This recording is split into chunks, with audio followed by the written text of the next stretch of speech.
Texas Tech just shocked the world, upsetting Duke despite being men short, despite foul trouble, despite playing four guards, one of whom hasn't really even played at all this year. Just insanity. We're going to break it all down for you. Welcome to the night shift. Let's party.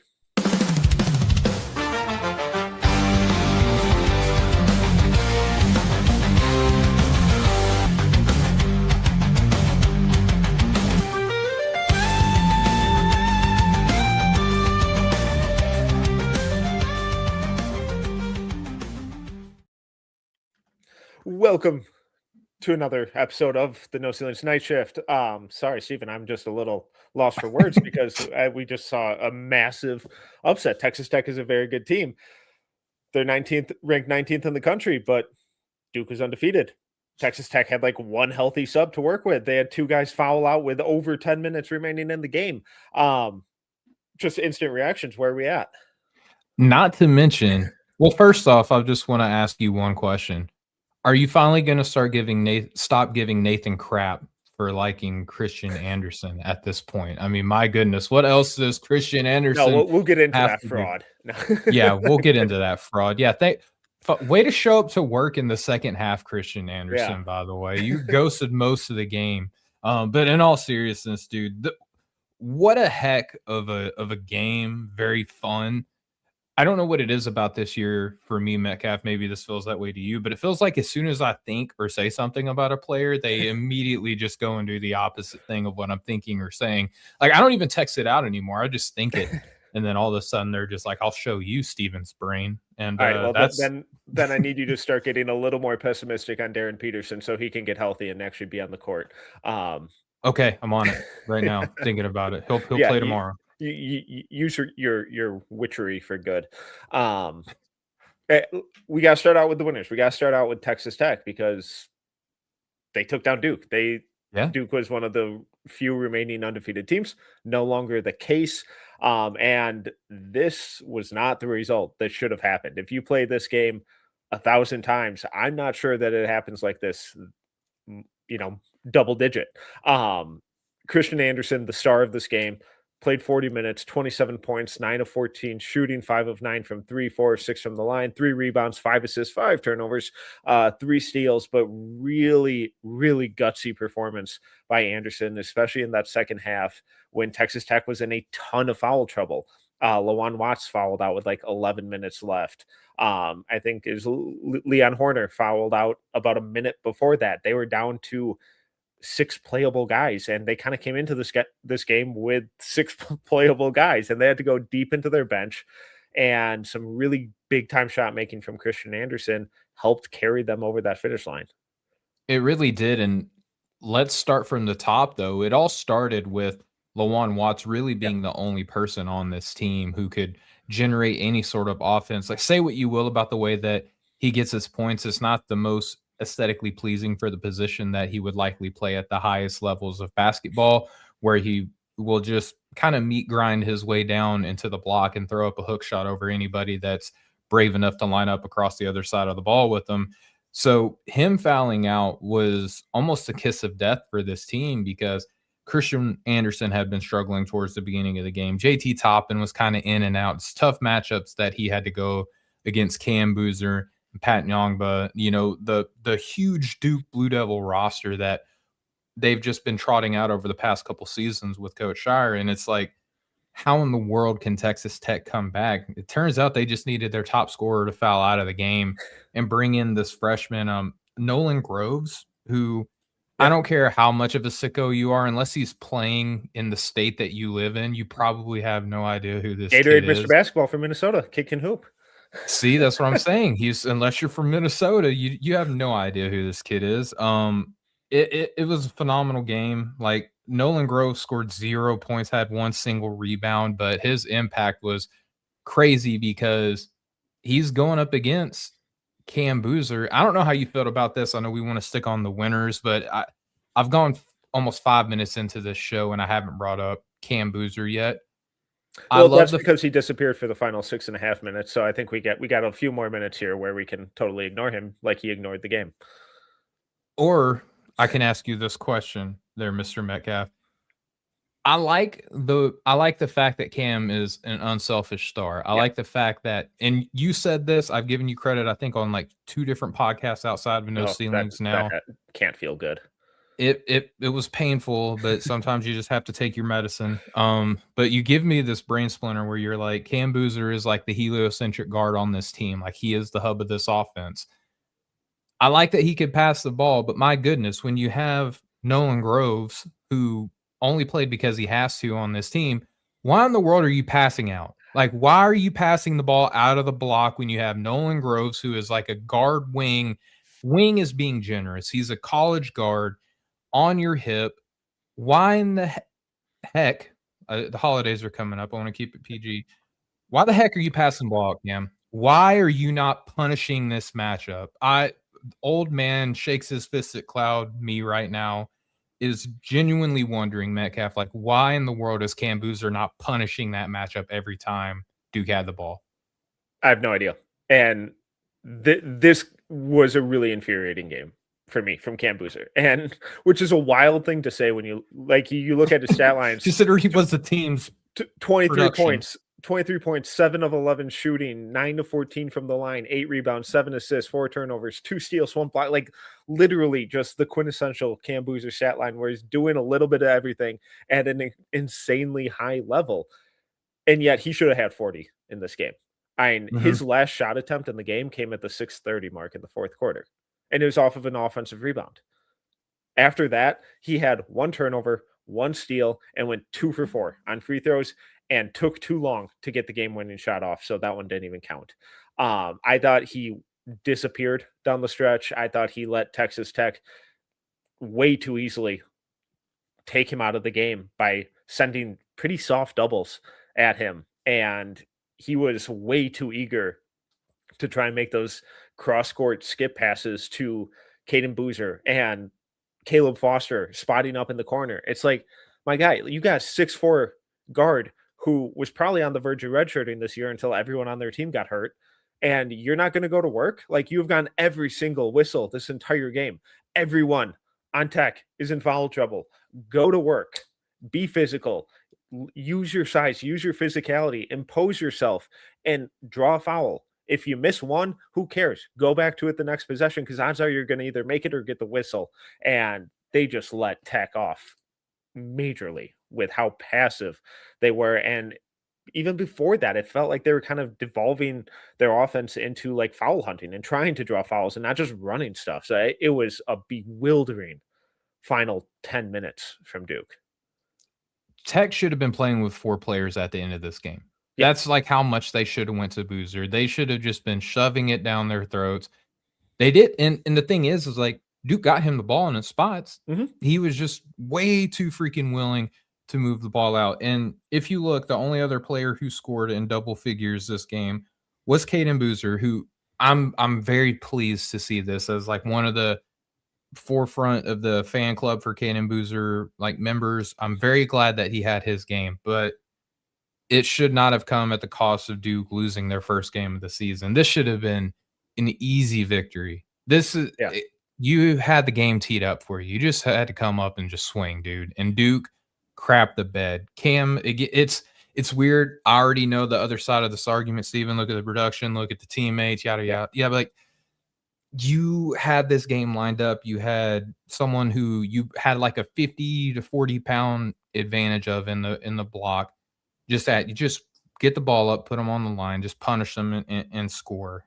Cam was way too passive towards the end of this game, but all right. Now I want to jump on the other side, Metcalf. Yeah. Christian Anderson, got to give the man his flowers. Like, heck of a game. Heck of a game. I want to give Nathan Grubel his flowers for never giving up, for being the biggest dreamer on the team. A fantastic game from him. Toppin had himself a nice game too. He did all the JT Toppin things. I don't know how you feel about him draft wise. I feel like however you felt about him last year is probably how you feel about him this year. I don't know what else he can do differently. But he had him a nice little game too. Yeah, and let's stick with Toppin and Watts just real quick, because we've kind of mentioned them in passing, and then we can dive more into Anderson. I mean, Watts, I don't know what to do with because I'm obviously 20 points, 10 to 17 shooting, really impressive. 0 4 from three. He's a 6'6" power forward. And it's like, ugh. And like when everyone was getting in foul trouble in that first half, and JT Toppin picked up his third foul, almost what was almost his fourth foul in that first half, and went to the bench, and they just started spamming Lawan Watts post ups. I'm like, oh, this game's gonna get gross. But they're effective. And he got to his Yeah. spots, a little lefty baby hook, and was able to drop a couple in, ends up fouling out. I don't know how I struggle to see how his game really translates in a big way. And he's still just a junior, so a lot of time, a lot of basketball out, a lot of season left. But he's just got one of those funky games where it's like, all right, this is either going to work so obviously as just like a solid role player or not at all. Mhm. And the same kind of goes for JT Toppin, where it's like, all right, can he be Jared Vanderbilt out there? Can he be Brandon Clark out there? Maybe if he goes to the right organization. But and he made some bewildering decisions today. It's like, my guy, you picked up 2 fouls in the first 5 minutes, and now you're trying to lock Pat Gongba up like 20 feet away or 15 feet away from the rim and push him. And like, you're lucky you got bailed out with that reversal call. It's like, I just, it was weird. Um, but he hung on and ended up lasting the entire game. Like you said, doing JT Toppin things, crashing the boards, little push Yeah, I shots here and mean, there. I don't know. I look at him as like a Montrezl Harrell type player if he makes it to the NBA, just like energy big, rim diving. He's going to do the little jump hook shot as well. He was feeling himself with that little post fade that Mhm. was a really clutch bucket for Tech in the waning moments over Boozer. I hate to go back to Cam Boozer, but it felt like Texas Tech was just not afraid to go at him on the No. defensive side. Like we were just giving him crap about the offensive side of the ball, but Texas Tech was just all over Cam Boozer in the paint, and it looked like JT Toppin was not shaken at all when either he or Youngba was lined up against him. And the same thing for Lawan Watts. Like he went after those guys as well, and he's even more so undersized than JT Toppin. It's just weird because I feel like we could criticize what Tech did for the majority of the game, and you probably can for everybody not named Christian Anderson. And even he was like 60% of the game invisible, but that 40% was probably the most potent of anybody that I've seen on the whole Saturday slate today, dude. Yeah, let's dive a little more into Christian's game because he was fantastic. Ran through his numbers earlier. They don't win this game without him. I he had a couple really nice defensive possessions too. Like when we mentioned how they were sending doubles at Cam. A lot of the time that was Anderson digging down, and then he would have to Yep. scramble. And he was doing a really good job of that, making those secondary rotations of closing out and rotating and closing out all the way across the field or across the court, excuse me, to his guy in the opposite corner and closing out under control and not just being a spaz out there. Made some big time shots, ran a really nice 2-man game out of the pick and roll.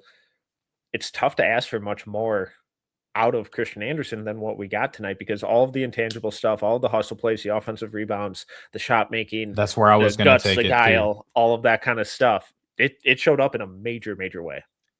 The 2 offensive rebounds that Yeah. he had on the game were consecutive. It was like this crazy sequence where he was just diving in, got an offensive rebound, kicked it back out to I forget who ended up taking the shot, but they missed. And then here comes on the weak side, the opposite end, where every offensive rebound goes. It is crazy how no one was over there but Christian Anderson diving in at the rim, tipping for the putback. Like that felt like the sequence that jump started Christian Anderson's and Texas Tech's comeback in the second half. And we had some conversations about does he need a screen? Does he not need a screen? Like he's running pick and rolls like crazy with Tech, but there were a couple possessions where he didn't require a screen at all. Most notably, I think, in my opinion, the one that was the most kind of like jaw dropping was the step back that he had over Cam Boozer, where he's driving in transition. Might have been a little bit of shove off, but every good step back has a little bit of an offensive contact now and hits that midi. And then I don't even know how far in comparison, like if you want to talk about like off factor between that and the 3-pointer that he had over Pat Nyong'ba, where he just attacked the 2 best front court players for Duke for consecutive buckets in that regard. So it was fantastic to see just the deep bag that Anderson had, and it felt like in the clutch moments of the game that anytime Texas Tech had a possession that it didn't go to Christian Anderson, it was a win for Duke. Yeah, and I promise I'm staying positive here. I'll be a negative Nancy in a couple minutes. Far be But it from you, Metcalf, to be negative. well, I don't want to totally get off brand. You're a Um, pretty cool guy. it's an inside joke there. Yeah. But the I think what's been so impressive to me about Anderson's growth over this last year, obviously as a freshman, he was playing more of a two guard because Elijah Hawkins was running the show. Um, Super senior transfer point guard, like cool, get it. So we've seen him be effective in that off ball role. Now this year, and with FIBA, with Germany over the summer, we saw him just take on that primary creation responsibility of like, all right, I'm just going to spam pick and rolls and create for myself and for others out of that. And we're seeing that carry over into the Tech season. And he's gotten so comfortable at running pick and rolls. He's doing a much better job of putting guys in jail once he gets into that mid range area, despite being pretty skinny, pretty lean. He's not afraid of that contact when he's on the ball and putting guys in jail, and he gets them on the he gets defenders on his hip. He's more than comfortable in those situations. Now I'm going to get a little negative, and not glaringly so, but some of my concerns are that he can't really consistently create or get paint touches without a screen. I don't see that second gear like when we look at some of these other point guards in this class, like Kingston Flemings, Acuff, Michael Brown. They can kind of get to the paint and get to the rim whenever they want out of any situation, and I don't see that from Anderson. I think Anderson's pick and roll craft and pick and roll scoring is on par or close to with those guys, but it's a little more limited given that lack of explosiveness. And then the playmaking out of those pick and rolls, he runs a gorgeous two-man game, like the pocket Yep. passes, that kind of stuff. But I don't see him consistently reading the second and third and fourth level of the defense and manipulating those off-ball defenders like some of those other guards in this class do. So I don't really have any concerns about him translating to the pros. Like he's going to be a pro. He's going to be a good pro, I think. But what level? Like, what is the cap on that? Is he going to be a really good backup point guard, ton of value, make a lot of money, have an awesome career doing that, or is there more? And that's kind of where I struggle. I think it's fair. Like, I'm not going to sit here and try to sell you super duper high because I have him kind of in like that 20s range, like you do as Yeah, well. So, like late teens, early 20s. Like, yeah, yeah, I mean, there's a range there where he'd be higher than where I have him even on my big board right now, right? Like, I think yeah. that tier 3 in on my board right now is pretty vast. That goes from about 8 to 15, and then it's an even bigger tier right now, and we're just trying to chip away at that fourth and that third and fourth tier. I do worry about the paint touch. I do worry about the athleticism in terms of like stop, start, stuff like that. Like his decel is good. He's got a Hmm. very good step back too. So he's just Yeah. not going to blow past people. And he does require screens, but he's really good at navigating those. Like his timing with the big man is really great. Like the spacing, the awareness that he has of where everyone else is going to be around him, like how he attacks, where that sets up the openings for his teammates as well. I don't necessarily worry about it. I just, how great is he going to be at the next level? I think that's where kind of like my concerns with him come in. Like he's a perfectly fine pro prospect. He's a really good college guard. It's just that difference in being a really good college guard to being a very good NBA player. It's it's a very thin line for me, like personally as a scout to kind of like determine where you fall somewhere in that line. But right now, I'm just a little bit more concerned with him regarding the compared to the other guards that you just mentioned in your breakdown. And what I'm really encouraged about is how malleable his game is. Like I kind of hinted Yeah. at in my previous ramble, like he can play on ball, he can play off ball, he can run a pick and roll, and I think that makes his landing spot all the more intriguing because it's like, all right, well, if a team already has like a jumbo wing creator or something like that, like a non-traditional point guard running their offense, well, he can come in and be that quote unquote point guard role while also being able to play off the ball. Like we mentioned late teens, early 20s. I think he makes sense in places like Miami or Charlotte or Toronto or Boston, Minnesota, OKC kind of makes Denver. sense. Yeah. Like New York, the Lakers. I think he fits in a lot of those places because of this proven track record now to initiate the offense, to run pick and rolls at a really high level while also being able to play off ball and then flow between those roles mid game. Yeah, I agree with you, dude. Like I don't have a whole heck of a lot to add there. I just think that the ability to play on and off the ball in the NBA is ever so prevalent in today's game. Not to mention, like, can he defend the length of the floor? Yes, he can. Can Yeah. he handle the ball under pressure? Yes, he can. Like, once you cross those thresholds, it's just a matter of what system do you fall in that's favorable to you. And based on the teams that you listed off, like, that could be a wide range, right? Like, he's going to play in the NBA, he's going to stick around for a while. Just is he Monte Morris? You know what I mean? Like, is he Yeah. a player like that who's very, very good, very valuable, and has played on some very good winning teams? Mm-hmm. But is he Monte Morris, or is he a little bit higher than that? You know? Absolutely. All right. I feel like we got Tech pretty well covered. Unless you really want to dive into Nolan Gross's pro projection. I want to see a little more. You know what I mean? No, but jokes aside, shout out to Yeah. Gross because he held it down. He had to battle with Cam Boozer in the post constantly. So probably not what he thought he was getting into tonight. Can it be a little more consistent? You know what I mean? Like, I need to see a little more wiggle on ball. yeah, for sure. What about Duke? We got into the Boozer. I thought Gongba was Yeah, like, I don't know. I don't know what to do with him. Like he has flashes, he has moments. You can put together an awesome highlight reel of him. But 4 points, 1 of 1 shooting, 4 rebounds, 4 assists. Like it was incredibly underwhelming to me, especially again. Sorry to keep harping on it, but against a Tech team who is for most of the game playing 4, if not 5 guards. Yeah, and I think that we could be just as fair with Yongba's aggression, assertiveness, his shot locations and frequency whenever Texas Tech was playing super small. I think Duke leans into his playmaking a good bit. You know, they like to play him in the middle of the floor. That way there's a second side passing angle to get the ball down to Boozer in the post in case he's being fronted by Christian Anderson, let's say. And he does a good job of being like that connective dot to get the ball to Cam Boozer if they need it. Outside of that, it feels like he's just kind of a specialist. He doesn't feel like he is really a focal point for this Duke team, and nobody really does. And I think the commentary was really on point in that regard, where Duke has no idea where the second best player on this team is going to come from on a night by night basis.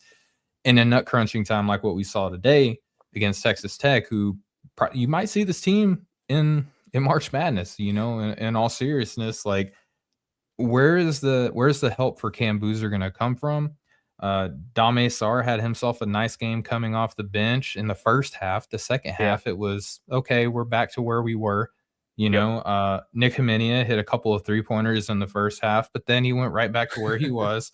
I don't know what's going on with your guy, Isaiah Evans, but the past few games, he's been disappointing, I would say. Isaiah Evans' agenda is in utter shambles. I don't know what happened to my sweet prince, but this is not him. Yeah, he's grabbing pine time right now with the Dame Sarr and Nicholas Himinia agendas that were ever so prevalent during the summertime. Caleb Foster still is doing Caleb Foster things. He's okay, but he's nothing more than that right now. And unfortunately, you need him to be more than that with the way that this team is looking. And again, it's all laid down at the feet of Cam Boozer. And when your team is like that, you certainly can't be so passive in the closing moments of your game. Like, I feel like he's such a smart player that he should be aware of that.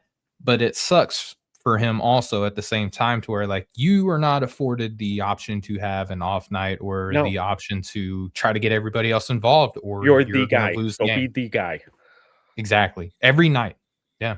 At 18 years old. That's insane. And I think I don't think that's who he is at his core as a player. You know, we've said a lot, or at least I've said a lot. I think he's at his best a high level number 2 option. Yeah. who elevates everyone around him, but doesn't drive the offense. He has to drive everything on this Duke team. He's also in college, so I'm talking about like a high level number 2 in the pros. But but in college, he should be able to take over these games, and he just we've we're beating a dead horse at this point. He let him off the hook. Any other final thoughts on this game? Yeah, my dog went crazy because my wife just Yeah. came home from some late night grocery shopping, so I'm sorry if that scared y'all. It scared me to death too. Nothing additional for Cam Boozer. It's not fair, but it is what it is, and you're going to be evaluated based on your environment. Like that's just the way that scouting works, man. So just keep driving everything and never ever be passive again. Like I'm sorry to say that, but that's just kind of where we're at. Okay, let's jump over to some of the other games today. I think we got to start out with Kentucky versus St. John's. Also, real quick shout out to everyone watching live in the chat. Really cool to see Absolutely. the numbers kind of continue to grow with the night shift every single week. So if you guys got questions, fire them away, and we'll try and get to them when we can. But pivoting to Kentucky versus St. John's. Before yesterday, this game was like, I'll get to it when I get to it. And then we had the news, Quaintance making his return. Ever heard of them? Yeah, appreciate them not giving us any sort of timeline, but it made this game infinitely more interesting. And I just did a film school on Quaintance's return, breaking down his film over on the No Ceilings YouTube channel. Just subscribe while you're there. Check it out. But Steven, Subscribe while you're here too, by the way. exactly hit that like button, all that good stuff. But Steven, thoughts on Jane Quaintance? I'm not gonna lie, I was surprised that he came back with the way that this Kentucky team was looking. Like it looked very bleak. A lot of conversations about is Coach Pope gonna be the coach? There's like We were harsh how 2 weeks ago, yeah, 2-3 weeks ago. We were brutal. as was the rest of the basketball Yeah. world, man. Like I don't think that we were a unique voice in that manner, but I think that Jaden Quaintance looked good, like very, very good. I I think looking at him as I had him 7th on my board coming into this game. And even watching him like get comfortable, like debut for the season, by the way, against St. John's, who say what you will, like it's at least a D1 program. There's some really good talent on here. You're going up against a Hall of Fame level coach. Like it's not it's not the ideal setting to come in and debut, but in the minutes, what did he play? 17 minutes, just a little over 17 minutes. He dropped 10 points, 8 rebounds, had 2 blocks, and the twitch, Metcalf, like everything that we were talking about, what's special with him in the summertime, like coming off of an ACL injury, the second jump is still there. The incredible length that he has to almost flat-footed, like just swing his arm from like his hips to above his head and just dunk on an offensive rebound was wild. He's not afraid of contact, even though he is working his way back off of injury. 18 years old, just like the other high-end freshman in this class, even though he's a sophomore, which is crazy. The way that he just kind of propelled this team to a win on the heels of like some very bleak losses, it's crazy to me. Sometimes I think scouting can be difficult. Sometimes I think scouting can be as simple as does this guy move like an NBA player? Jaden Quaintance very much so moves like an NBA player. I think there is some crossover of like Jalen Duren meets Onyeka Okongwu, like somewhere in that spectrum lives Jaden Quaintance, and he's just getting started, dude. I'm so excited to have him, just back in our scouting lives right now because this class was already fun. It's going to be even more fun with Jaden Quaintance maybe making a push to be like the 4th prospect in this class now. Like, don't rule it out. I thought that he looked fucking awesome. Like, so much for keeping it PG. I'm sorry. I made it almost half an hour. I've been good for the most part. I've you been have, behaving, but you've been it's pretty a good. night shift. I get to let loose a little bit. It is the night shift. I was expecting a lot of rust and some positional stuff where he's a step late or a step out of position. I didn't see any of that. He looked like he was in midseason form. He looked like he's been playing for a month, and I thought he looked absolutely fantastic, specifically on the defensive end. Yeah. Like you said, and just the way he moves and covers ground and flows. Someone that strong and bulky should not have as light of feet and as fluid of hips as he has. And the way that he just effortlessly flows between hedging a ball screen to retreating to his man to opening back up his hips and recovering to the driver from the opposite side is special. Like Yeah. it's legit, like you said, NBA level primary rim protector, defensive cornerstone type of movement awareness, physical tools. And like, I don't love this St. John's team, but Zuby Ejiofor is having a heck of a season, Yeah. and Quaintance had him in hell all day. Zuby, this is the worst Zuby's looked in a long time, and a big reason for that was Quaintance, and Quaintance was so easily able to wall him up and not surrender any ground, and then also switch on to guards on drives out of the pick and roll and rotate from the weak side. I thought he was disciplined. I thought the timing was great. I'm not sure he could have looked any better after missing 6, 7 months of basketball, 8 months of basketball. Yeah, I think that Kentucky is doing the right thing by kind of nursing him back into a full-on minutes load to get him back into season shape. But I think there's a couple of defensive possessions that I was impressed with. There was, a couple where he was switched out into open space on the short corner Mhm. to where he was contesting and even blocked a 3-point shot, like being switched onto a smaller guy. And then I think it might have been Ian Jackson driving full court, but Jane Quaintance had just scored. St. John's is trying to push. He ends up covering.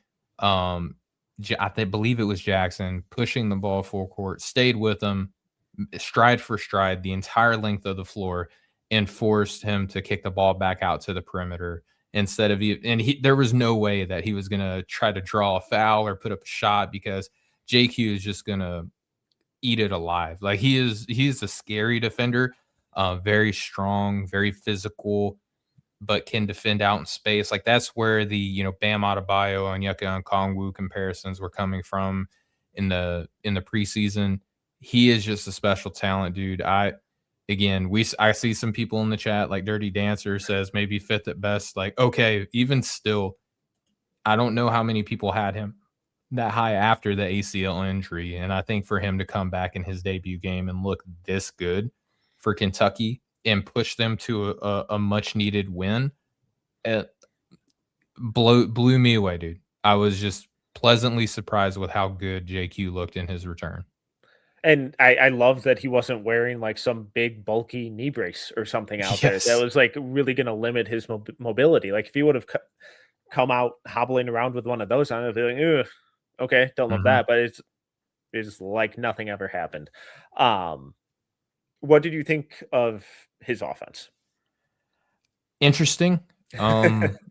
I was like, "Oh," when he hit that turnaround bank shot, I'm like, Yeah, I'm not his sure first shot of the game. I'm like, oh, like I'm all not right, sure he meant to bank it in, but if he ball kind of don't looked good. lie. Ball don't lie, and then I think he went back to that exact same shot and airballed And it, airballed it. but Yeah, yeah, missed the so rim by about 3 feet.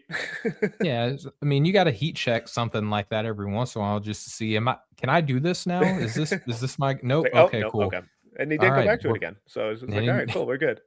learned the lesson, and then he just started doing the garbage man things where his understanding of rebounding angles, I think, is severely understated because we talk so much about his strength, his athleticism, the defensive talent that he has, but the screen and the rolling and then understanding where the ball is most likely to be off of a missed shot. He hunts those offensive rebounds with the best of them. And again, he's super duper young. Like he is a freshman age and he is returning to college basketball. That still blows my mind with how good and how strong he looks as a young player. I think that look, the NBA has tried to get away from players like this, but the game is cyclical. It's found its way to where you can be Steven Adams, you can be Jalen Duren, you could be these guys who my offense is going to come from arm's reach away. But when I am arm's reach away, I'm going to be pretty daggum hard to stop. If I'm not going to score, I'm at least going to get you in foul trouble. And that still has immense value in the league. So I think that he does enough of those things well. I don't know if he's ever going to be a shooter, but I don't care because I he is a Yeah, special, special athlete. and a special defender as well. That's where I'm at, where it's like, yeah, it'd be great if he shoots it. That'd be awesome. I don't think he needs it. It's like cherry on the sundae. Like, are you Thank good God he without can't it? for the rest of Yeah. this class. Could And you if he imagine? was shooting, he'd be top 3, top 4. Like, he would be in Easy. that tier of guys. Um, but I don't it'd be fantastic if he shoots it. I don't think he ever needs to, though, because I think there's some sneaky passing stuff with him that he can continue to explore out of the short roll as his minutes increase. I hope we see a little more of that. And he had a drive today where he just took Zuby in isolation from the top of the arc and just drove straight to his left. Really good straight line, bully ball type of stuff. Got to his left hand, finished through the contact. And obviously, he's not going to start going into isolation possessions all the time, but that's the kind of stuff that can be replicated really easily out of DHOs and short rolls and transition, that kind of stuff. And the way that he just constantly generates extra possessions through his offensive rebounding is special. Obviously, like you said, the tracking of the ball, no anticipating where misses are going, and then having the strength to shut off anyone who tries to box him out. There, like he put Zuby on his butt one time, he put Ian Jackson on his butt one time, he put Ruben Prey on his face one time, and it's just like it doesn't matter. You can't move him, you can't get around him, and he's gonna beat you to the spot because he's smart and he's physical and he's stronger than you. And then he gets the ball, strong hands, and immediately goes up for an explosive dunk. And I love that where it's not just So like switchy. these soft little baby hook shots that he's trying to just like lay up. It's like, no, all right, I got the ball, I'm under the rim, just go dunk it. And that's what he does. It's and half of the Rockets offense this year is on offensive rebounds. And it's really easy to see how he can fit into an offense because he's low maintenance, he does all the dirty work, and he's gonna generate extra possessions and extra points through his sheer force of will. Exactly, and you mentioned the passing, that was not really on display tonight, but that's another little wrinkle that I think that Coach Pope is gonna run in here, and that's, they got Malachi Moreno to kinda be that secondary big man hub within the flow of the offense right now, but once JQ gets back into full form and he's playing of the lion's share of the big man minutes. I could easily see Coach Pope, hey, let's slow it down. Let's reel back some of you just jumping all the time. Like maybe we'll put you in some different spots to where we can get you in some handoff sets with Jalen Lowe, who also had a heck of a Yeah. return to the game today as well. I mean, once Kentucky got their point guard and their big man back, it's like, oh yeah, you kind of need these two positions to be worth a lick in college basketball. I could easily see him being utilized more into those DHO looks, which is only going to help his draft stock because, as you know, Metcalf, like big men are asked to do so much. Yeah. It's one thing to be a play finisher, it's one thing to be a rim deterrent as opposed to just being a rim protector. But then it's another thing entirely for you to be able to make a couple dribbles and make the right read and then cut to the basket for a crazy finish as well. Feels like a good place to kind of pivot to everyone else in this game. And, shout out to Do we Jay. have to? We do. Uh, Okay. Jay's asking what we thought about Moreno. I thought this was his best game of the year, like Yeah. pretty easily. I was entirely out on him. Um, His head's e- too big. hey, easy. No I have a slander to big head people too. with I big can heads. say it. Same. Yeah. Um, 7 3/4, baby. oh, I'm well over Yeah. 8. Whoa, Yeah, okay. no, I got bowling ball over here. But Subtle going back to flex. Moreno. Check out the big brains on Tyler.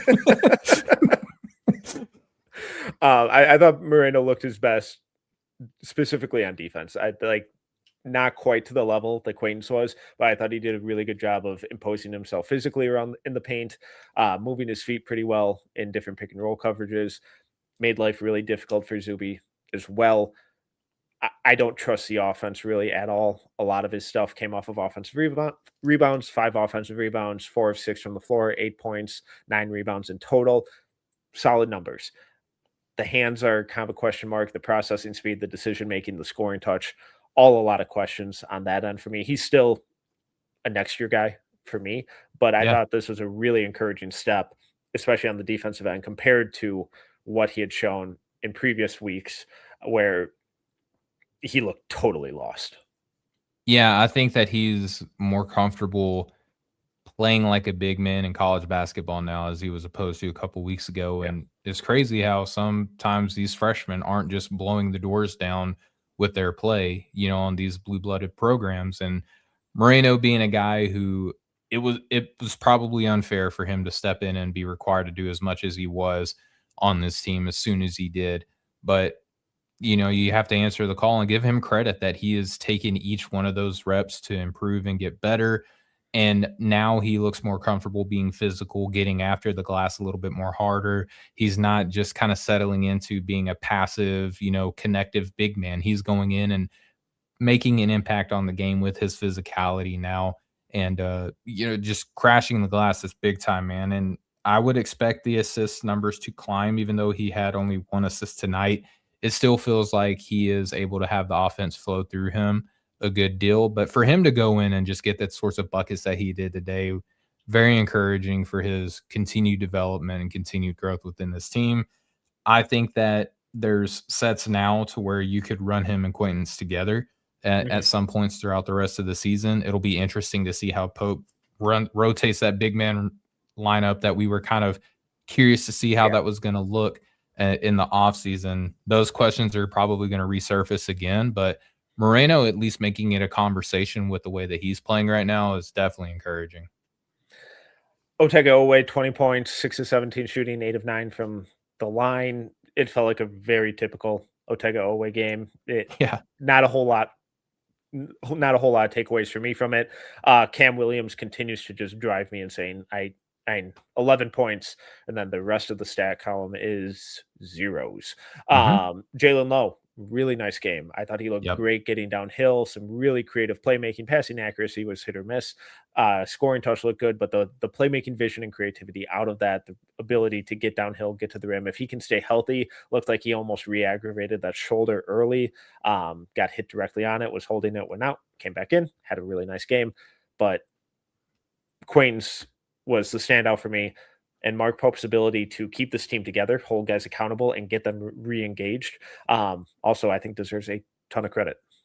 Yeah, you get I mean, the congratulations has to be just as loud as the criticism in Coach Pope's case, and looked good, man. I mean, again, St. John's is not the Goliath of college basketball, but there's, National Player of the Year potential with Zuby, Ejiofor. There's multiple five-star talents. You're going up against a Hall of Fame level head coach. So they're not a nobody either, right? The fact that this rotation, I mean, Texas Tech would kill to have at least one of one or two of these guys on Yeah. their team tonight, right? The fact that you can get this sort of like 8 minutes from Jasper Johnson to come in and at least score a bucket, that's big time. But Jalen Lowe, having a point guard in college basketball is so huge, man. Like you Yeah. have to have one that you can trust to go out there and organize, be the steady hand, be the calming presence for your team. The fact that he came in, load managed as well, 15 minutes, 13 points, 3 assists, 0 turnovers, also contributed on the boards as well. That pick and roll game with him and Quaintance is going to be a problem as they Yeah. both start working their way into the season because Lowe can snake his like this is why people were excited about him in Pittsburgh coming off of the heels of Bub, Carrington being the guy who everybody fell in love with, Jalen Lowe kind of being the heir apparent. He's showing why people were so encouraged with his potential on this team now. So I'm excited I'm so glad that both of those guys had the performance they did today. Looking forward to seeing Kentucky be thought of as a respected SEC kind of contender again. Then with St. John's, honestly, no one really impressed me Yeah. from that side. Like I thought I don't everyone know was who to speak good underwhelming. of. Like Yeah. Zuby was rough. Bryce Hopkins didn't do anything. Sanon struggled. I thought Ian Jackson was their best player. I thought he had some nice on ball defensive reps. The passing out of the pick and roll, that 2-man game has improved a ton. Still can't really shoot it. But yeah, this I I didn't love the St. John's team coming into the year. It still feels super clunky and unorganized. Yeah, we thought that Dylan Darling might be someone coming out of Idaho who could come on this team and almost serve as the Jalen Lowe for the Red Storm, and that hasn't really happened either. I think every game that St. John's plays, I hear on commentary something about, well, coach said they didn't need a point guard, and look at them now. And that's kind of where you're at against Kentucky. Yeah. So it's tough. I don't know if we're going to see anything different from this team than what we've seen to this point of the season. You're going to have games where your wing players are going to look awesome, and Zubi Ejiofor is going to be the hub of this team, and he's going to be the bowling pin or the bowling ball in the middle of the paint, and he's also going to make smart plays and get his assists as well, and go and be a defensive stopper, and just really be the glue that holds this team together. But when you're going up against a high level big man on the other side that can neutralize him, you really fall apart at the seams. So I don't know how much more you could expect to see legitimately from this team moving forward. It's gonna be a roller coaster. Okay, well, let's move on to the third biggest game today. Number 8 Houston beating Arkansas 94-85. Floor is yours. What direction do you want to go here? Arkansas's front court has been the biggest concern for me coming in as a Razorback fan. I don't know how many times I've said this with you or other people, to where we don't have a 5, we have a couple of 4s, we have a few 3s, and then everyone else is a 2 or a 1. Coach Calipari has long been regarded as the guard whisperer. When we talk about his long lineage of NBA point guards that he brings in too. What's crazy to me is how no one talks about the level of big men that Coach Calipari brought in his heyday, with your Anthony Davisons, your Karl Anthony Towns, so on and so forth. Arkansas doesn't have one. I would really love one. That would be just swell if I had a potential NBA big man on this roster. Darius Acuff carried this team. He did everything he could to keep this game competitive, even skying up and blocking a layup, which was just fantastic to see from a draft analyst perspective. But for Arkansas, I'm so deflated, because Carter Knox has moments where he looks like he could be an NBA player, and then he has games like today where it's like, where's the confidence? Where's the consistency? Do you have a spot that you feel comfortable on the floor at all on the offensive end? Your guy, Billy Richmond, did his best effort to be the second banana on this team tonight, as did Malik Ewan. Malik Ewan, I think, has done a really good job of at least answering Coach Calipari's challenge of being more physical, playing like a big man, similar to that what we were just talking about with Malachi Moreno. But he can only do so much, and he's not even the starter on this team. It's Pringle. And unless he is chippy and wanting to get in a fight with the guy lined up across from him, I don't know how much more value he brings to the team. Trevon Brazile was a disappearing act tonight after having a few super hot performances. And Malik Thomas, I've been holding out hope. I said that he's got to do something on this team quick in the group chat. Corey said, that's the problem. Everything is quick. I'm like, well, how about something good expeditiously then? How about that? Can I say that? It's just, this team is with the front court we have, like, we could be a really good college team this year, but we're not going to be legit national title contender without a big man. Like, it's just, it is what it is. Yeah, and I've kind of been on the Malik Thomas isn't this year guy train for a little bit. Arkansas fans were not thrilled about my last panic meter episode. He's a good basketball, like, he's skilled. There's some fun stuff to his game. Just needs time. And we're kind of consistently seeing that. He could break out in a big way in January. Sometimes that switch just flips for guys. I hope it does. Yeah. Always rooting for these guys. But there's nothing wrong with returning for another year. Billy Richmond, you mentioned he did his best to be the number 2. The problem is that's not who he is. And I mean, getting 12 points on 5 of 6 shooting is about as good as you're going to get from him. Like, I don't think he could have played much better. The problem is there was no one else, because Darius Acuff was fantastic. Malik Ewing, 17 free throws, 10 of 17 from the line, drew a ton of fouls, really physical, really solid in the paint, but he's not that type of guy who's going to be the foundation of your defense, and he's It's not not the type of guy. explosive. Right, Yeah. and, like, you don't wanna feed him touches. Like, he's a dirty work guy. He's a hustle play type of guy. Um, Darius Acuff, though, and he continues to look like a top 10 guy in this class, and it's astounding how good he's been. The shot has been so much better than I was anticipating. The decision making has been phenomenal. The ball security, the paint touches, the rim pressure, the at rim finishing is really improving. A couple weeks ago, I mentioned it's like he's taking off from like these weird intermediate areas and kind of getting caught in no man's land in the air. He's figured that out. That's not a problem anymore.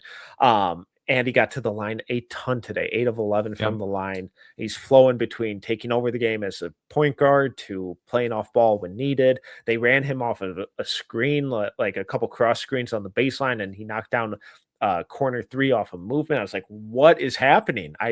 This is not the guy that I saw at IMG last year.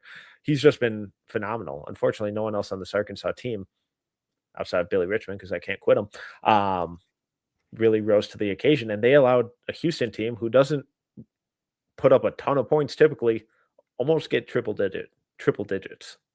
Yeah, I mean, 94 points is almost a guaranteed win if Houston scores that much in a Yeah. game. Like, I don't know what their win-loss record is if they break 90 points. Like, I would imagine it's as close to undefeated as you can get without being undefeated. Um, yeah, I wanna kinda anchor down on Acuff because I'll say critical. Like, I feel like even then, like, sometimes that's too harsh. Like, I've had concerns, I would Yeah. like to say I've been fair with him. I've not just been pie in the sky. This guy is a top 10 Mhm. prospect, I'm like, "Okay, show me."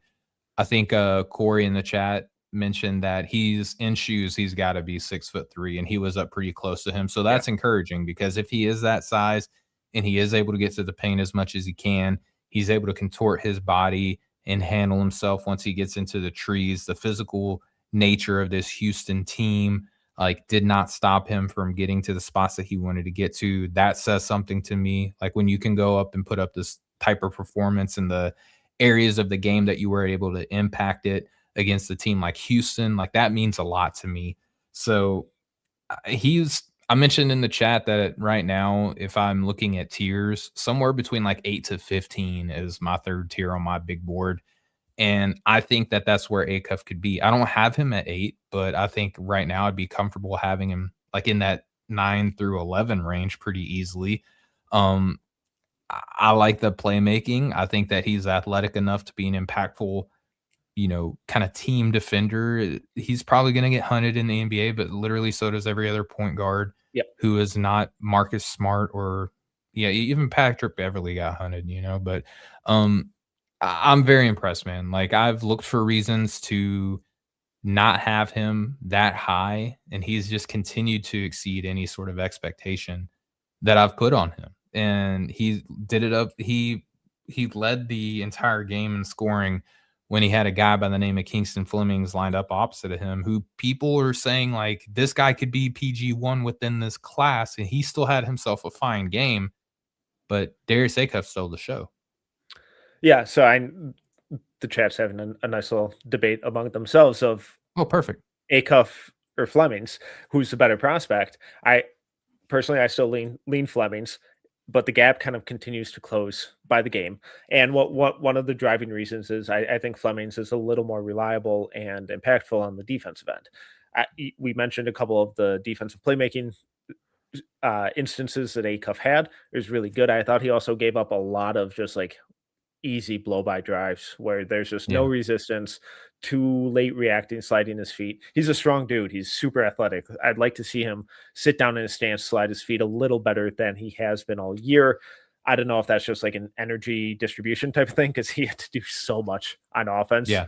Whereas, like, I'm nitpicking the defense stuff here, but it is kind of a differentiator, especially when we're talking about all these insanely talented guards in the top 10 to 20 range. But Who do you trust to get their shot more right now? Because I think that's where the true value at the position is right now. Like, who do you trust to get the shot more? And then who do you trust as a playmaker more between the two? yes, it's and It's tough. it's really It's a tough. real conversation right now. It's really tough because they're both really good at getting paint touches and getting to the rim out of the pick and roll, out of isolation, out of spotting up. spot up situations.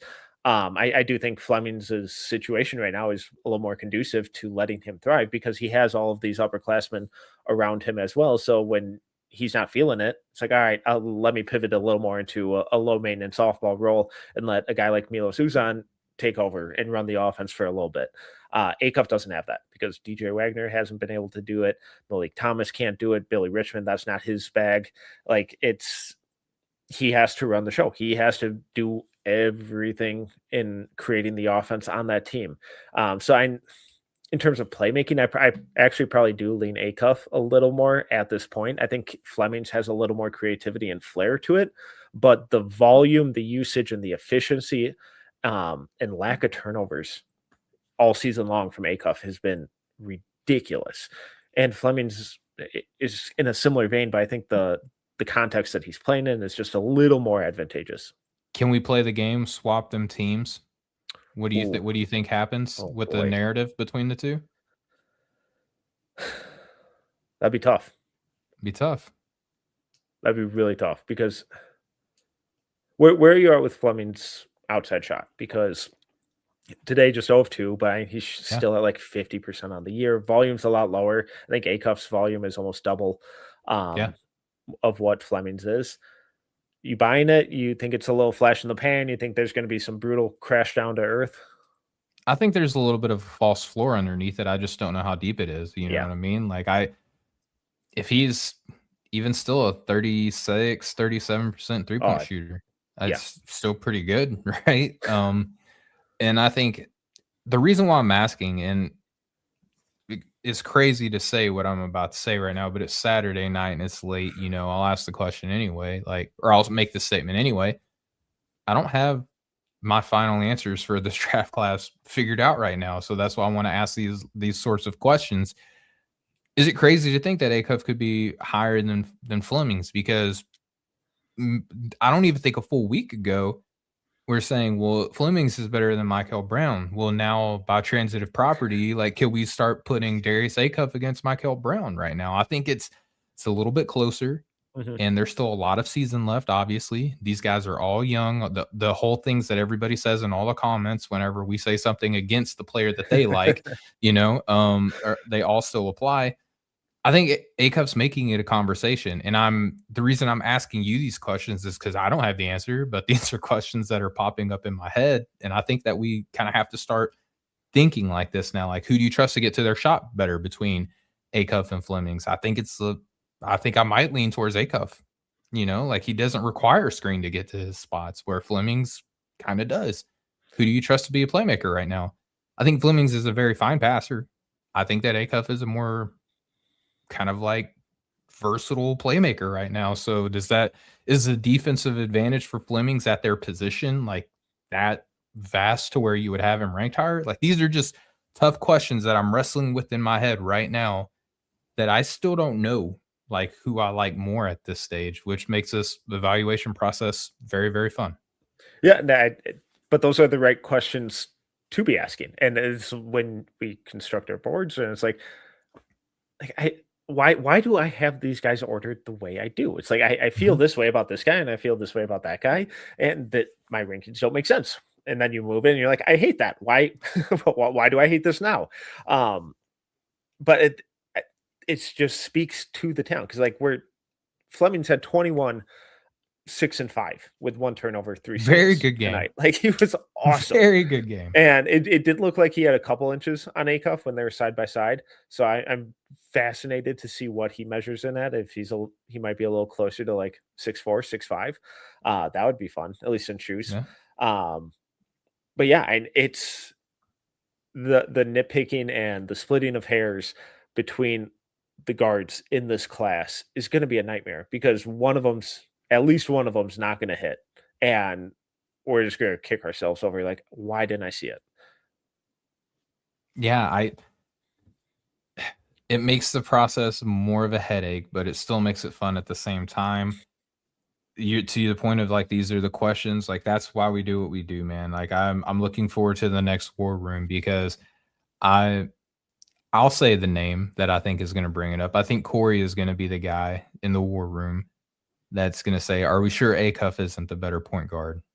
out of the 3. Once we start getting to, like, pick 5 in our war Yeah, room, like, are we sure it's not Darius Acuff? Like, I feel like that's gonna be the conversation that we have in our next war room. and I'm not sure it's wrong. Yeah, that's what makes it fun. We're gonna have to talk about it with 13 other people, God, and that mock's 20 gonna take minutes into the 4 conversation. hours. God, Yeah, it's gonna be awful. it's gonna be so much fun. Can't For wait. you Plus members out there, stay tuned. And it'll be fun to listen to. Yeah. All right, the rest of Houston, I thought Chris Senek was pretty disappointing. I wanna ask you that question too. I'm glad that you brought him up. Chris Christianak had 9 points, 4 of 8 shooting, 1 of 1 from D 7 rebounds. He had a good opening sequence to where he hit, like, this pull-up midi, he hit a 3. I feel like I wanna be the most patient with him Yeah. because he's so young. He's playing he I love the fact that he went to Houston so he could do big man things, Mhm. like what his coach is asking him to do, and he did rebound well. How patient do you think we need to be with him though? Because I still have him kind of flirting with that late lottery range Same. because I feel like with big men, you have to kind of wait longer than everybody else in college basketball. And I feel like I tend to I think I tend to undervalue big men, like within my own personal rankings. But I'm a little bit worried because outside of the jumper, he's not really swinging the ball around a lot. And he's really not making his presence felt on the defensive end, which is a little bit worrying for me. Yeah, and I'm probably a couple weeks into January until I get real aggressive because even though things haven't really been going perfectly, he hasn't been putting up monster numbers. Like the work rate is still there. The desire to do all the little things, like you said, do the big man things. It all seems to be there. So Yep. I'm just waiting for all the pieces to fall into place and that light to come on and be like, oh, this is super easy because I'm huge and super athletic and can shoot the crap out of the ball. So why am I not being awesome all the time? Because he has all the tools to. It's just when does the processing and the feel and the IQ aspects of it really kick in? Because we get flashes of it here and there, and then he'll jump so aggressively at the worst shot fake you've ever seen and commit his third foul in 10 minutes. And it's like, what are you doing? Um, so the rebounding rocks. The shot Yeah. I still buy totally. There he had one little like elbow mid-range pull up out of the short roll that he ended up making, but it's also like, oh man, Emmanuel Sharp is wide open in that opposite corner. Would love to see you make that skip pass. Good thing you made the shot at least. But there hasn't been really much growth in the decision making parts. The defensive discipline for me just really has to get better because if it does, then he's an insane defender with spot up shooting as a legitimate weapon. Um, I got like another month until I start getting pretty aggressive, though. And I'm gonna do something that I know that you're gonna hate. I'm gonna compliment your co-host on the Locked On Oh, NBA Draft yes. podcast with no ceilings, Tyler Rucker. Ugh. Yeah, I know. It's the you take your medicine. I feel like Rucker bringing up the Kalo Ware comparison is pretty apt in terms of like the patience level we need to have with him. And if he is going to be like Kalo Ware and he is going to be a second year guy, and you feel like you know that now, how does that impact your ranking? You know what I mean? Like, do I just put this guy 31 because I think that next year he's going to be a first round talent? It's kind of a weird headspace to kind of get into, but I also don't feel like he is as huge Yeah, as no, Khalil Ware. And no. I He's think more in that's like the where we six kind of, nine, 6'10", and he's Ware is not like legit wide. 7-footer. Yeah, he doesn't feel as wide or as strong as what Ware was coming in, and that's where I get a little bit more hesitant to just be like, "Oh, okay, well, he's Khalil Ware. I'm just gonna wait now." You know what I mean? And my biggest issue with that comp, has always been the knock on Ware was that he just didn't like basketball or care. Yeah, Like, there's no work rate, there's no coachability, like, there's no give a damn factor. That was the main issue with Ware. I don't have any of those concerns with Senek. I think he cares. I think he wants to be yeah, coached. I think he wants to be good. And I think all of that's there. It's just not the pieces aren't falling where they need to. Like, he dumped out the box of puzzle pieces, and he's still flipping them all over so to kinda get the picture right side up. Um, so, like, my hope for him is more along like the Serge Ibaka path. Okay. Because I like Serge was a big dude, but like he wasn't like a insane like 7-footer like It took a Whereas. little bit of time for him to Right. be like his at his Right. And prime. and Yeah. early on with those OKC teams, there was a lot of hustle plays, energy stuff, defensive playmaking, rebounding. And then anything on offense was a plus. And Senek is already light years ahead of where Ibaka was as an offensive player at this at the same point. So that's my hope for Senek rather than Ware. Yeah, and I see Norman Red in the chat says his athleticism tools are off the charts though. Might be a top 20 guy based off of raw tools Mhm. than production. And that begs the question for me of like, are enough NBA teams now with the apron process and stuff like that, depending on who the team is, like OKC could draft him and just wait. But outside of them, I don't know who has the luxury for him to kind of grow into that second year start. No one does. Yeah, no one really has that luxury. And then, oh, by the way, college basketball is going to pay him a lot of money to come back this year if he's not going to be a top 20 talent. So there's a whole lot of trade off. There's a whole lot of mental gymnastics that we kind of have to go through on top of just watching the film and figuring out where we put him comparatively to other players. And that's been my exact reasoning for a lot of these freshmen, and like especially like Malik Thomas, where it's like if you're not ready, it's like especially from like a physical standpoint, like Keaton Wagler, like I love the way that dude plays. He is rail thin, 180 pounds listed. We'll see, but it's like you're not even going to be able to survive physically on an NBA court, no matter how good of a shooter or how skilled you are. So if you just get planted at the end of the bench and you have to sit for a whole year, is that really what's best for your development when you can go back to school, go through a whole summer of strength and conditioning, and come back and get paid probably more than what a second round contract or a late 20s guaranteed contract in the NBA is going to pay you? Be the guy, be physically ready, have the game slow down for you, and almost have college basketball be too easy, and then be a top 20 pick guaranteed the next year. So I don't know that, but that's where I kind of think that this is a whole different discussion. But that's one of the perks of NIL is that it gives these guys the opportunity to come back, still get paid, and then make that leap when they're actually ready instead of forcing it and then just being forgotten about because NBA teams don't have the time or resources to adequately invest in a lot of these guys' development unless they're a top 10 pick. Or he can go play in the G League for 3 years and come back to college basketball. I don't know if he can. I don't know if he can do that or not. But obviously joking with that kind of. But he's an interesting prospect to try to figure out, man. Yeah, I think to your point, another month is really where we got to start taking the kid gloves off with the evaluation, so to speak. Emmanuel Sharp, awesome game, 22 points, 6 of 13 shooting. Got to the line 9 times, which was pretty rare for him. I love that dude. Milos Uzan, another guy I just really enjoy, 13 points, 4 assists, 1 turnover. One of my favorite second round just value picks is like, all right, you need a backup point guard, you need a third point guard. Cool, here you go. Zay Harwell had some solid minutes. Jojo Tugler, I don't get any other thoughts on these guys. No, I mean, I don't want to get into a crazy conversation about this. Like, I'm a little bit lower, I think, on the Uzan. Yeah, I get it. Kind of stock than what some of the other folks here on the team are. But I mean, he could be in the NBA right now if he wanted to be. So him being on this team and playing the role that he is and playing alongside Kingston is really fun to watch. He had a decent game today too. Yeah, I just get like a lot of Andrew Nemhard vibes at Gonzaga from him. So gotten a lot of those vibes from a lot of college guards though. So it's a really tricky line to walk. Won't shock me if nothing comes of it, but I can't quit them. Yeah. They're worse bets, Okay. Any other games that you kind of want to hop around to that you caught that you want to break down, thoughts, burning ideas? We are recording this during the Arizona San Diego State game. Arizona's up 5. This game looks super gross. Neither team broke 30 in the first half. Yeah, I'm not going to enjoy watching that back, but any other games?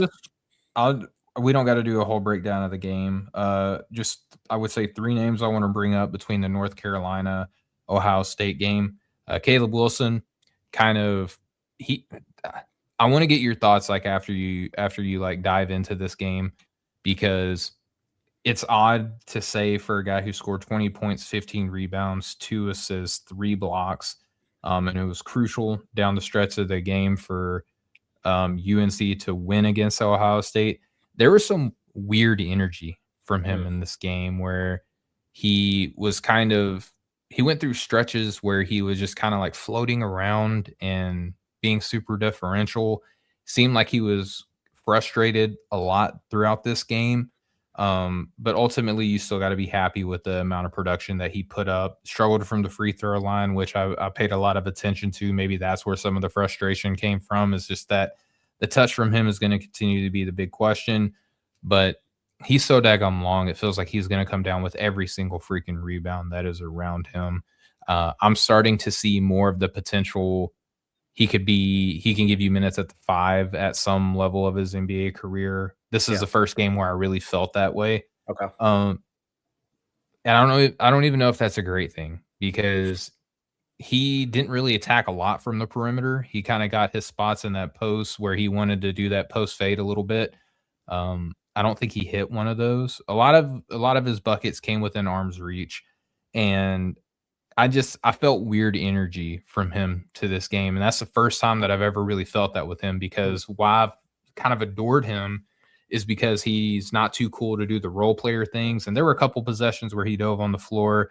I feel like I'm kind of talking out of both sides of my mouth. It's just, it's hard to explain what I saw and like the feeling that I had from him throughout this game. But if you go back and look at it, like, please let me know. It just felt like there were stretches of weird energy from this game, and I don't know how I feel about it. I'm still kind of like coming to grips with it. I'll probably have to rewatch this game. Like, it left that weird of an impression on me.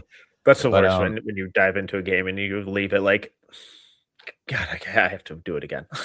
Yeah, like it, and that's really what it was, because like at face value, again, the box score is fantastic. A lot of people, whenever I put the posts on the no ceilings feed on X, like monster top 5 and stuff like that, and I'm like, just weird game. I got to go back and watch it. But Henry Vasar had himself a good game too. And then I don't know if you've watched much of Amari Bynum out of Ohio State. Oh, yeah, I watched a lot of his high school stuff. I don't think he's a this year guy or anything like that, and he is kind of funky. But there's kind of like is there some long-term stuff with him that I think could be really, really fun? Kind of like Jordan Scott and out of Michigan State.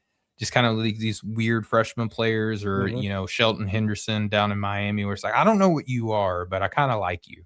Yeah, he's got some fun movement, athletic stuff, and then like a sneaky smooth jumper. Like, I know he didn't hit a 3 today, but there's some like really intriguing ball skill stuff that's like underlying there, where like when you first look at him, you kind of get more of the, oh, he's like Cam Ward at Michigan State, where he's just like this bruiser. It's like, oh no, there's some like sneaky finesse stuff to his game. So I was like, yeah, it wouldn't shock me if he has like an EJ Liddell type of arc as a player, where he's not the biggest dude, but sneaky athletic, can space the floor a little bit. Hopefully he stays healthy. Yeah, he's got good shoulder game and can create separation in the paint and flip up like those hooks. But I wanted to bring those 3 names up. And then earlier in the week, the Dayton Flyers upset Florida State Seminoles. You and I were kind of talking about Deshane Montgomery. I'm just so pleased. I'm just so pleased with how awesome his season has been with the Dayton Flyers. And I know it's technically a transfer down going from Georgia to Dayton. I don't know anyone who has gone to Georgia and necessarily gotten better over the past couple of seasons. Deshane Montgomery certainly wasn't one, but seeing him play with the Flyers right now, he's a lot of fun, dude. Like, I would not be surprised if he ends up in the NBA, even though he's not necessarily like a lead guard. He's doing a lot more dribbling this year than he ever has at any point. He's getting into like step back threes, sidestep threes, and he is a freak of nature in the open floor. He's so much fun to watch, like on these like guard to guard lobs and stuff like that. He makes an impact on the defensive end. He, very appropriate that he plays for Dayton, because he flies all over the court whenever he's playing. I love watching him so much, man. He's so much fun. Yeah, he gives me a lot of, threw this in my scouting notes the other week for No Ceilings Plus Is that on subscribers. NoCeilingsNBA.com? Oh my god, what? It Oh, is, and specifically for Plus subscribers who we're actually running a 50% discount for. Go head over to No Ceilings Twitter, and you can use the link there. Sign up, half off through the holidays. I mean, why not? Come on, Merry Christmas, you heck of filthy a deal. animals. Yeah. I probably should plug that at the top. I forgot about that. Kind of important. But yeah, like in that article, I kind of referenced he gives me a lot of Keon Ellis, Vince Williams type of vibes, where it's like, oh, that there's just like a lot of length, there's a lot of defensive stuff, there's a lot of off-ball offensive stuff that he's not going to be the star, but if he's your seventh, eighth guy coming off the bench, you're going to be. I think you could be really, really happy with it. And they've Yeah. played some like big Power 5 teams, and he's shown up in all of those games. Yeah, I loved him at Mount St. Mary's. He was one of these guys where a couple seasons ago I was texting Maxwell like, "Have you seen this guy?" And then talking to scouts about him, and then we were super hyped that he went to Georgia, and then I'm gonna forget that that season ever existed for him. And now it's like the unrealized potential that we were starting to see with him at Mount St. Mary's is really starting to rise to the surface, and I'm excited to see where it takes him. Yeah. Only other kind of couple week or early week shout outs I got. I caught up on a bunch of the Santa Clara games, and Christian Hammond is really interesting. I like him a lot. Long term guy, Okay. not a this year guy, but smart passer, really fun shooter, good attacking closeouts, some second side pick and roll stuff. And then real deep cut.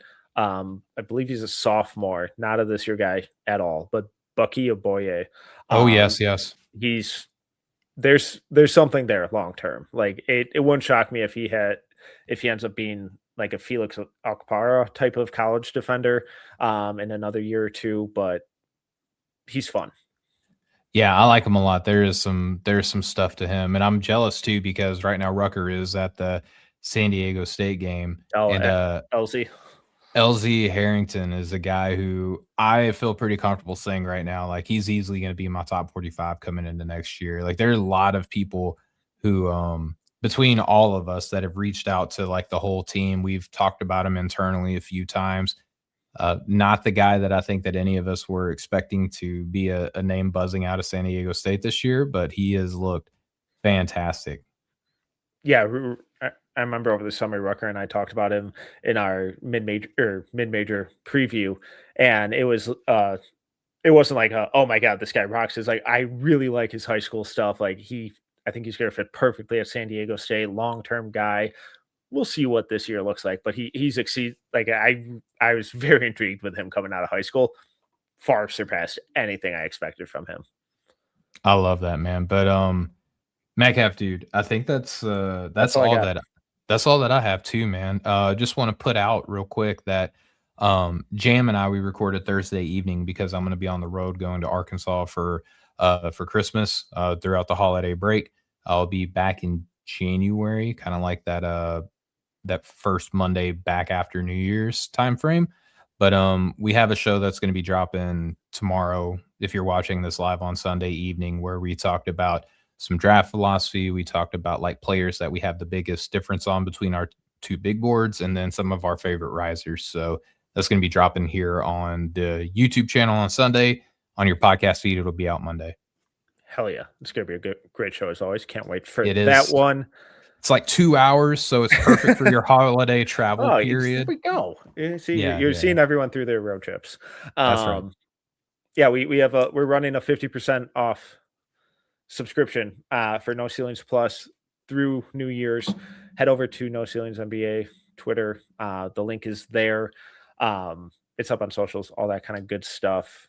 And I think that's it. Team's putting up a ton of content at the site, noceilingsnba.com. Subscribe while you're there. Make sure you don't miss anything. No Ceilings YouTube, podcast, all that good stuff. Team is grinding, but this is awesome. Steven, thank you so much for taking the time. Really fun day of Always. hoops. Travel safe. Enjoy the family. Enjoy the holidays. Shout out You everyone too, in the brother. chat rocking with us. This is a blast at seeing the numbers constantly grow every week. Really, really fun. Can't wait We're to almost keep at doing these. 20K on YouTube, dude. Oh, That's like it's right that's around the mind corner. blowing. So please, if you're watching, listening, please subscribe. Please smash the like button because we're taking off like a rocket this year, dude. Appreciate the chat. Everyone watching, listening afterwards. Rate, review, subscribe, 5 stars, all that good stuff. Travel safe, be safe over the holidays. Merry Christmas, happy Hanukkah, Happy New Year's, all that. We'll see you next time. Much love, y'all.